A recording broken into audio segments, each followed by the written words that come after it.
Good morning दोस्तों मैं अभी बताया था अपनी पिछली वीडियो में कि कुछ मेडिकल इमरजेंसी की वजह से मेरा अंबिकापुर जाना हुआ था। तो दोस्तों मैं वहाँ अपने एक दोस्त से मिला। नाम है रविशंकर सिंह, उनका फ़ोटो आप देख सकते हैं वीडियो पे। तो उससे मिला तो वो बता रहा था कि भैया मैं तो ऐसा है कि हर 3 महीना में ब्लड डोनेट कर देता हूँ। हम लोग जिस हॉस्पिटल में गए थे वहाँ हाँ वो हमेशा ब्लड डोनेट करता है। तो मैं उससे पूछा कि भैया तू तो चल ठीक है ब्लड डोनेट करता है, लेकिन उस ब्लड को किसी दूसरे व्यक्ति को मिलता है तो कितने प्राइस पे मिलता है। तब पता चला भैया कि वो तो मतलब 4,000 से 5,000 के बीच मतलब वो ब्लड वहाँ से बिकता है। वहाँ हम लोग बैठे ही थे ब्लड डोनेट करने, उस दिन भी वो ब्लड डोनेट कर रहा था। वहाँ बैठे ही थे, उसी टाइम एक आदमी आया और 4300 में उस ब्लड को मतलब एक दूसरा ब्लड रहा होगा जो वहाँ प्रिजर्व करके रखा हुआ था, उसको वो लेके गया 4300 में। अब मैं बोला भैया तू तो यहाँ ब्लड फ्री में डोनेट करता है यार, लेकिन उसी ब्लड को इंसान लोग लेके जाते हैं 4300 में 5,000 तक। इतना महंगा ब्लड बिकता है क्या? दोस्तों मुझे सच में नॉलेज नहीं था कि ब्लड बैंक में इतना महंगा ब्लड भी बिकता है। 4300 से 5,000, जो चीज़ जैसे कई सारे जो संस्थाएं होती हैं, प्राइवेट संस्था भी होती हैं, वो क्या करती हैं कि जगह जगह शिविर लगाती हैं ब्लड डोनेट के लिए, सबको अप्रिसिएट करते हैं कि नहीं आप सब भी ब्लड डोनेट करो, आपका शरीर अच्छा रहेगा, हेल्थ अच्छा रहेगा, ये सब बोल के। और सभी लोग वहाँ ब्लड डोनेट करते हैं, लेकिन उसी ब्लड को जो प्राइवेट संस्था वाले होते हैं या हॉस्पिटल वाले होते हैं, उसी ब्लड को 4300 से 5,000 रुपये में बेचते हैं। मतलब मार्जिन सोचो भैया कितना ज़्यादा है। ब्लड तो उनको एकदम फ्री मिल जाता है, क्योंकि मतलब इधर गांव तरफ जाएंगे तो जगह जगह उनके ब्लड डोनेशन के लिए उनको मतलब प्रेरित करने के लिए पोस्टर लगे रहते हैं। और किसी भी डॉक्टर के पास जाओ तो वो मतलब प्रेरित करता है कि नहीं आप समय समय पे ब्लड डोनेट करते रहो। ठीक है भैया ब्लड डोनेट करते रहें, लेकिन ये तो बताओ भैया अगर ज़रूरत पड़ेगा तो उसको 4,000 से 5,000 के बीच में खरीदेंगे क्या? गरीब इंसान की तो मंथली सैलरी होती है उतनी उतनी में एक ब्लड की बोतल आएगी। दोस्तों उस हॉस्पिटल में मतलब जब मेरा दोस्त वहाँ ब्लड डोनेट किया तो उसको एक कार्ड प्रोवाइड किया गया जिसकी वैलिडिटी 1 साल की थी। मतलब 1 साल के अंदर मेरा दोस्त वहाँ जाता है, अगर बोलता है कि नहीं मुझे ब्लड चाहिए तो उसको ब्लड फ्री में मिलेगा। ऐसा कुछ था उस कार्ड का सिस्टम। दोस्तों मैंने इस बारे में लोगों से बात करी कि ब्लड बैंक में ब्लड इतना महंगा क्यों देते हैं करके। तो मुझे पता चला कि जो ब्लड रहता है जब इंसान डोनेट करने जाता है ब्लड हॉस्पिटल में या शिविर वगैरह में, तो सबसे पहले उसका टेस्ट किया जाता है। जो टेस्ट करने के लिए बहुत सारे जो कीटें प्रयोग में की जाती हैं वे महंगी आती हैं, इक्विपमेंट उसके महंगे होते हैं, जांच महंगी होती है, जिसके वजह से ब्लड महंगा हो जाता है। और इसके अलावा जो ब्लड रहता है उसको प्रिजर्व करने के लिए, स्टोरेज करने के लिए जो जगह होती है, उन सब चीज़ों की कॉस्ट जुड़ जाती है, जिसके वजह से ब्लड इतना महंगा हो जाता है। दोस्तों अगर आप किसी भी प्राइवेट संस्था से ब्लड खरीदते हैं तो आपको 4,000 से 5,000 तक के बीच में मिल जाएगा, इतने रेंज में 4500 4600 कुछ इस तरह से जगह के हिसाब से।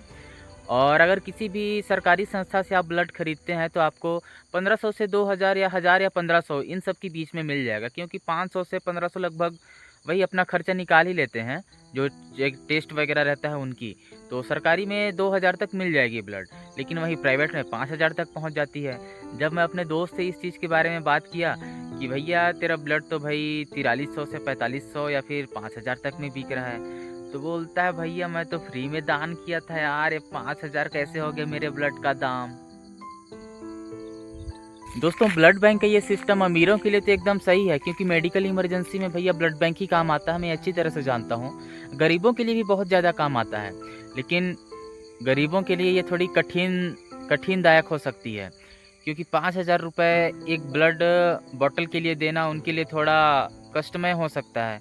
क्योंकि मेरे दोस्त से पूछा कि भैया अगर यही मतलब जो तेरा ब्लड है वो अगर किसी गरीब को मिलता है, वो 5,000 में मिलता है, तो क्या लगता है कि वो मतलब तेरा एहसानमंद होगा कि जिस किसी ने भी ये ब्लड दिया है उसका बहुत बहुत शुक्रिया।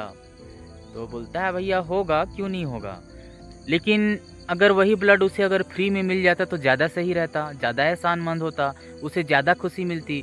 क्योंकि भैया मैं तो ब्लड फ्री में डोनेट कर रहा हूँ ना, मैं तो 1 रुपया भी नहीं ले रहा हूँ, मात्र प्रोसेसिंग फीस ले लेते। ऐसा कुछ सिस्टम होता तो ज़्यादा अच्छा रहता कि ब्लड को जांच करने में जो प्रोसेस वगैरह लगता है, जितनी फ़ीस होनी चाहिए वो सब फीस वहाँ ब्लड बैंक वाले ले लेते, और बाकी फिर ब्लड फ्री में प्रोवाइड करा देते जो भी रहता। तो कुछ इस तरह से वो चाहता था। दोस्तों मैं इन सब चीज़ों को सोच रहा था तो समझ आई कि कोई तो ऐसा सिस्टम होना चाहिए जिससे ब्लड का दाम भी कम हो सके, क्योंकि ब्लड का दाम, जैसे इंसान लोग होते हैं जो दान करते हैं, वे ब्लड एकदम फ्री में डोनेट करते हैं, लेकिन फिर भी अंत में उसका प्राइस 4000 5000 हो जा रहा है। तो ये चीज़ समझ नहीं आ रही। हालांकि मेडिकल फील्ड बहुत महंगी है, कहीं भी जाओ दवा गोली लो बहुत महंगा है, लेकिन जो चीज़ फ्री में मिल रही है उस चीज़ को कॉस्ट तो थोड़ा कम करो, उस चीज़ का तो प्राइस थोड़ा कम हो। कुछ तो ऐसा सिस्टम तैयार करना चाहिए सरकार को जिससे फ्री में मिली हुई ब्लड का दाम कम हो सके। 4000 5000 भैया एक गरीब के लिए बहुत महंगी होती है। जब मैं अपने दोस्त को इन सारी चीज़ों के बारे में बता रहा था कि ऐसा ऐसा है करके, तो बोलता है भैया इससे अच्छा तो मैं किसी डोनर को मतलब किसी ग्राहक को खोजूं जिसको ब्लड की आवश्यकता है और उसे मैं डायरेक्ट डोनेट कर दूं। ऐसा बोल रहा था कि मैं डायरेक्ट डोनेट कर दूं जिससे मतलब मुझे भी संतुष्टि मिले कि हाँ मैं इस इंसान को ब्लड डोनेट किया हूँ एकदम फ्री में।